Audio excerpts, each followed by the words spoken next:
Halo, welcome back to my YouTube channel. Di video kali ini kita akan membahas mengenai norma dalam masyarakat.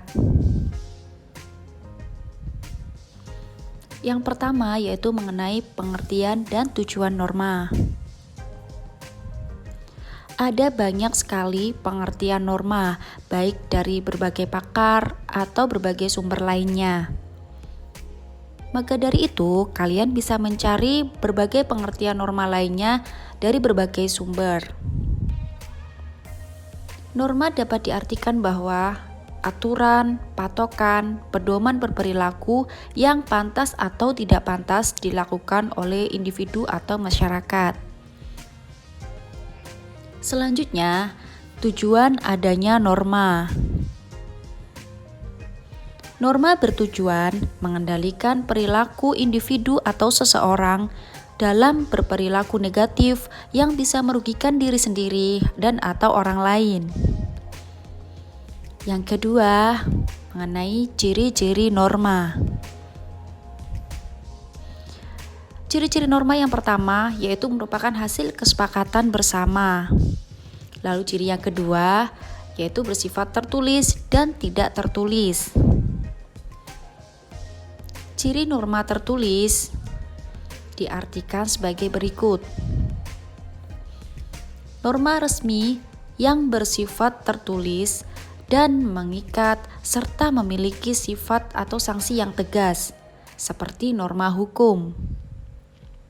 Sedangkan norma tidak tertulis itu memiliki arti bahwa norma tidak resmi, tidak tertulis, dan memiliki sanksi yang tidak tegas, seperti norma kebiasaan, tata kelakuan, dan adat istiadat. Ciri yang ketiga yaitu adanya sanksi. Lalu ciri yang selanjutnya yaitu bersifat dinamis. Apa itu yang dimaksud dinamis di sini?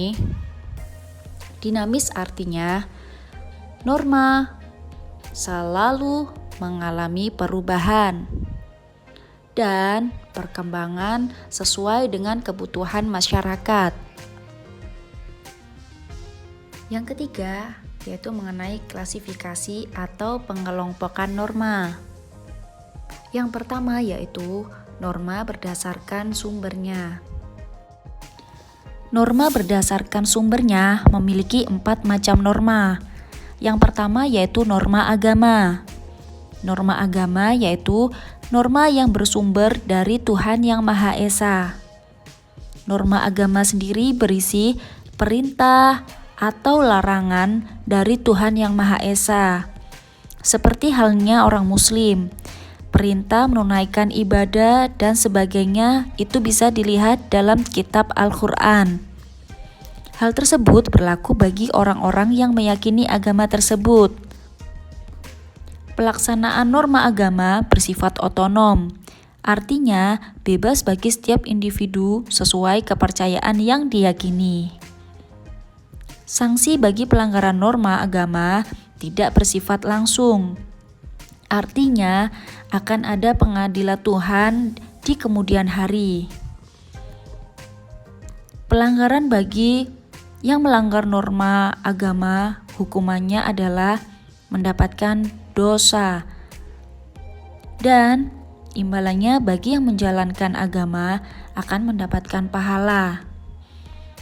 Di Indonesia itu banyak sekali macam agama, mulai dari agama Islam, Hindu, Buddha, Konghucu, Kristen Nasrani, dan Kristen Katolik. Mereka semua berhak menjalankan agamanya sesuai dengan kepercayaan masing-masing. Hal ini sudah diatur dalam Undang-Undang Dasar Negara Republik Indonesia tahun 1945. Tepatnya terdapat pada pasal 29 ayat 2 Undang-Undang Dasar 1945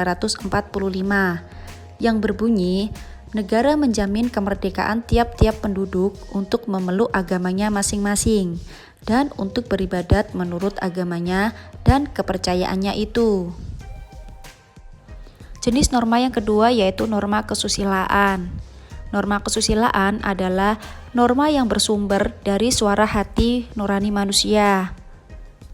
Sanksi bagi pelanggar norma kesusilaan bersifat tidak tegas, misalnya berupa rasa penyesalan, rasa bersalah, dan rasa malu.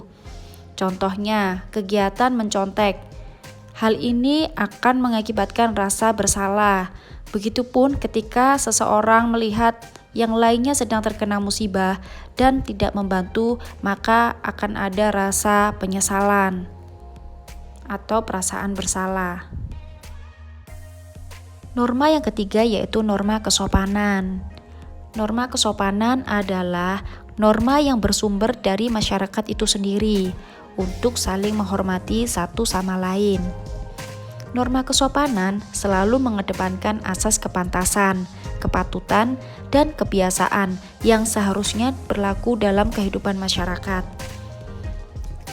Ketentuan norma antar lingkungan atau antar masyarakat itu berbeda-beda, yaitu sesuai dengan adat istiadat di lingkungan masyarakat tersebut. Seperti halnya wilayah Jawa Timur yang memiliki adat istiadat atau tolok ukur kesopanan yang berbeda dengan Jawa Tengah. Pelanggaran terhadap norma kesopanan ini bisa berupa dicemooh atau dikucilkan oleh masyarakat lainnya. Maka dari itu, sangat penting untuk mematuhi norma kesopanan di daerah atau wilayah masing-masing.